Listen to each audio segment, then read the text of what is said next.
माणूस मेल्यानंतर त्याची अंत्ययात्रा काढली जाते। त्यानंतर लोक त्याच्या तिरडीला खांदा देत राम नाम सत्य है म्हणत त्याला स्मशानात नेतात। परंतु गया जिल्ह्यातील गुरारू प्रखंडातील कोंची गावात एक अनोखे दृश्य दिसले, जेथे वायुसेनेचे माजी जवान 74 वर्षीय मोहनलाल यांची जिवंत असतानाच अंतिम यात्रा काढण्यात आली। बँडबाजा आणि रामनाम सत्य हैच्या सुरात मोहनलाल फुलांनी सजवलेल्या तिरडीवर झोपून मुक्तिधामला पोहोचले।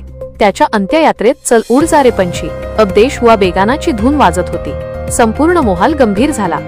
जिवंत असतानाच स्वतःची अंत्ययात्रा काढल्याने मोहनलाल चर्चेत आले आहेत। त्यांच्या अंत्ययात्रेत शेकडो लोक सहभागी देखील झाले। ते तिरडीवरून स्मशानात पोहोचल्यानंतर उठले आणि त्यांच्या जागी त्यांच्या पुतळ्यावर अग्निसंस्कार देण्यात आले। यावेळी अंत्यसंस्काराच्या सर्व रीतिरिवाजाचे पालन करण्यात आले। चिता जळल्यानंतर राखेला नदीत प्रवाहित करण्यात आले। यावेळी अंत्ययात्रेत सहभागी झालेल्या लोकांसाठी सामूहिक भोजनाची व्यवस्था करण्यात आली।